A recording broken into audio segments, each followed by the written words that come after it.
রাসূল সাল্লাল্লাহু আলাইহি সাল্লাম বলছেন, মান ওয়ালাদালাহু ওয়ালাদুন ফালিহিসান ইসমাহু আদাবাহু। কারো যদি ছেলে মেয়ে জন্ম নেয়, সুন্দর শিখিয়ে দিবে, সুন্দর শিষ্টাচার শিখিয়ে দিবে, সুন্দর বিদ্যা দিবে, সুন্দর শিষ্টাচার শিখিয়ে দিবে। তাহলে সব শিক্ষা একরকম নয়, সব শিষ্টাচার একরকম নয়।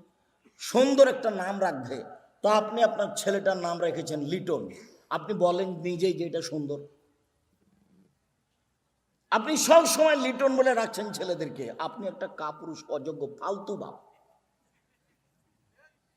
আপনি ওই ছেলের চাচার স্থানে আছেন, আপনি ওই ছেলের সৎবাপের স্থানে আছেন। আপনি কোন সাহসে ছেলেটাকে লিটন বলে ডাকলেন? নামই রাখবেন আল্লাহর গুণবাচক নাম। আব্দুল্লাহ, আব্দুর রহমান, আব্দুর রহিম, আব্দুর রহমান, আব্দুর রাজাক, আব্দুল সাত্তার, আব্দুল জাবাল, আব্দুল গানি, আব্দুল হাবিব, এইগুলো আপনি নাম রাখবেন।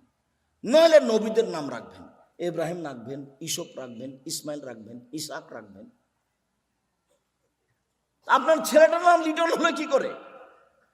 আর মেয়েটার নাম রত্না হলো কি করে? মেয়েটার নাম রত্না।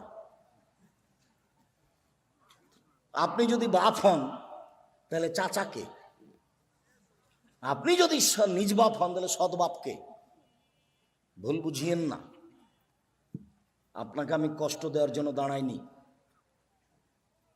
হয় আপনি ঠিকঠাক গ্রহণ করবেন, আর নইলে আমাকে বলবেন আব্দুর রাজাক সাহেব আপনি বেঠিক কথা বলেছেন, আসসালামু আলাইকুম।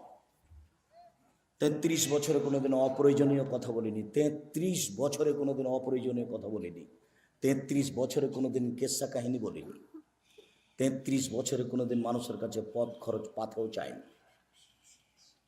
জাতি আমাকে কোনো জায়গাতে ঠকাবে ঠেকাবে এরকম কোন কথা কর্ম আমি